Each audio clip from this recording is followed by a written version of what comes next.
വിവരം കെട്ട പോലീസുകാർ ഇവിടെ ആരെയും പീഡിപ്പിച്ചിട്ടൊന്നുമില്ല. അവൾക്കൊപ്പം എന്ന് പറഞ്ഞ് സംസാരിക്കുന്ന കുറെ കഴുതകൾ വന്നിരുന്ന് പറയുകയാണ്. ആണ്ടാ പൾസർ സുനി ദിലീപിന് മെസ്സേജ് അയച്ചു. പൾസർ സുനി ദിലീപിന് മെസ്സേജ് അയച്ചു. ദിലീപിന് എന്തോടാ പ്രശ്നം? പൾസർ സുനി നാളെ നിങ്ങൾക്ക് മെസ്സേജ് അയക്കും, അപ്പൊ നിങ്ങൾ പ്രതിയാവൂ. പൾസർ സുനി നാളെ എനിക്ക് മെസ്സേജ് അയച്ചാൽ ഞാൻ പ്രതിയാവൂ. അല്ല പിണറായി വിജയൻ അയച്ചാൽ അയാൾ പ്രതിയാവൂ. നീ ഇപ്പൊ ചോദിച്ചതേ ഒരു ആദ്യം ഊള ആൻസറാ.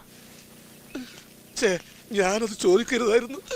അപ്പൊ ഈ ദിലീപ് ഈ വിഷയത്തിൽ എന്ത് ചെയ്തു ഇതാണല്ലോ അറിയേണ്ടത്.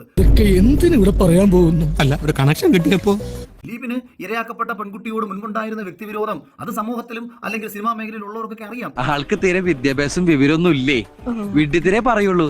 പിന്നെ ഈ സിനിമാ നടി ഏതാണ്ട് മലയാള സിനിമയിൽ കത്തിക്കേറി കത്തിച്ചൊലിച്ച് നിന്ന സമയത്താണോ സിനിമയിൽ നിന്ന് പുറത്താവുന്നത്? കേസ് കൊടുക്കണം പിള്ളേച്ചാ, പോലീസ് അന്വേഷിക്കട്ടെ. അതെന്താ ഈ നാട്ടിൽ ക്രമസമാധാനം ഇല്ലാതായോ? ഇയാളെ പുറത്താക്കുകയായിരുന്നു ചെയ്തത്. അല്ല, വിവരമില്ലായ്മ ഒരു കുറ്റമല്ലല്ലോ.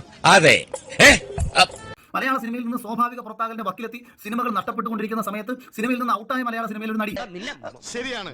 ദിലീപ് ഇയാളുടെ കരിയറൊന്നും തകർക്കേണ്ട ഒരു കാര്യമില്ല. അപ്പൊ ഇതൊക്കെ ഇങ്ങനെ പെരുപ്പിച്ച് കാണിക്കുക. ഞാൻ ചെയ്ത തെറ്റാണോ? ഒരു തെറ്റുമില്ല, ഫുൾ ശരി. നോക്കിയിട്ട് ഈ വിഷയം കഴിഞ്ഞതിന് ശേഷം ആ നടിക്ക് കൂടുതൽ സിനിമകൾ കിട്ടുകയാണ് ചെയ്തത്. പക്ഷെ ഒന്ന് മനസ്സിലാക്കുക, എന്റെ ഉള്ളിലുണ്ട് ചെറിയ ചില ജനങ്ങൾ ആഗ്രഹിക്കുന്ന ഒരു മനസ്സ്. അതിനെനിക്ക് തൃപ്തിപ്പെടുത്തിയേ പറ്റൂ. പക്ഷേ ഇത് ചെയ്ത പൾസർ സുനിയെക്കാട്ടിയും കുഴപ്പക്കാരനാണ് ഇത് ചെയ്യിച്ചു എന്ന് സമൂഹം പറയും. മതി ഇത്രയും മതി, മിടുക്കി തകർത്ത് കളഞ്ഞു. മലയാള സിനിമയിൽ ദിലീപ് ഇല്ലാതായി കഴിഞ്ഞെങ്കിൽ മാത്രമേ ഞങ്ങൾക്ക് നിലനിൽപ്പുണ്ട്. അതുകൊണ്ടില്ലായ്മ ഇഷ്ടം പോലെ കാണിച്ചിട്ടുണ്ട്, ഇല്ലാന്നൊന്നും പറയുന്നില്ല. പക്ഷെ അതൊക്കെ ഉള്ളാലും എനിക്കും കൂടി തോന്നിയിട്ടാ. അതുകൊണ്ട് ദിലീപിനെ ഇവിടെ ഇല്ലാതാക്കാൻ വേണ്ടി എന്തും ഇവിടെ ചെയ്യാമെന്ന് കരുതിയിട്ട് എന്തെങ്കിലും തന്നോ എനിക്ക്? ഈ പറയുന്ന ഈ അവൾക്കൊപ്പം എന്ന് പറയുന്ന ഹാഷ്ടാഗ് നടത്തിക്കൊണ്ട് വന്ന WCC ഉൾപ്പെടെയുള്ള സംഘടനകൾ കൂടുതൽ വർത്താനൊന്നും പറയണ്ട.